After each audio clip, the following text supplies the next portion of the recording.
குஷ்பு அவர்கள் கைது செய்யப்பட்டு ஆடுகள் அடைக்கக்கூடிய இடத்துல அடைக்கப்பட்டதாக பேட்டியில அழிச்சிருக்காங்க. ஏன் இந்த மாதிரி ஆடுலாம் அடைக்கக்கூடிய இடத்துல அடைச்சாங்கன்னு கேள்வி. ஆடோட அவங்களை அடைக்கல.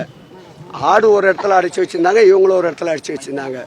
முன்னறிவிப்பு இல்லாமல் இப்படி போராட்டங்கள் நடத்துகின்ற பொழுது மக்களுக்கு ஏற்படுகின்ற துன்பங்களையும் அவர்கள் சராசரியாக கணக்கிட வேண்டும். ஆகவே திடீர் போராட்டத்தால், அதுவும் பெண்கள் என்பதால் எங்கு இடவசதி இருக்கின்றதோ அங்கு கைது செய்யப்பட்டவர்களை அழைத்து சென்று சிறைக்கெல்லாம் அனுப்பாமல் அங்கேயே ஜாமீனில் விடுவித்து விடுகிறார்கள்.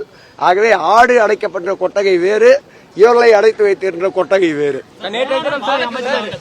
மார்க்சிஸ்ட் கம்யூனிஸ்ட் கட்சியுடைய மாநில செயலர் பாலகிருஷ்ணன் அவர்கள் ஒரு மிகப்பெரிய குற்றச்சாட்டு வைக்கிறார். தமிழகத்தில் அறிவிக்கப்படாத எமர்ஜென்சி செயல்படுத்தப்பட்டுள்ளதா அப்படின்ற ஒரு குற்றச்சாட்டு. போராட்டம் நடத்த அனுமதிக்கப்படவில்லை,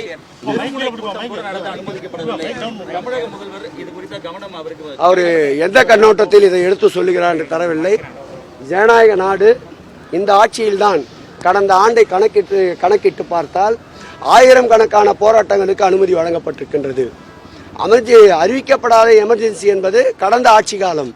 இதுவரையில் அப்படி போராட்டத்தில் ஈடுபடுபவர்களை ஒருவர் மீது கூட அவர்களை ரிமாண்ட் செய்கின்ற சூழலை எடுத்துக்கொள்ளவே இல்லை. அவருடைய தேவை என்னவென்று தெரியவில்லை. கேட்டு அறிந்து கொண்டு அவைகளையும் நிவர்த்தி செய்வோம்.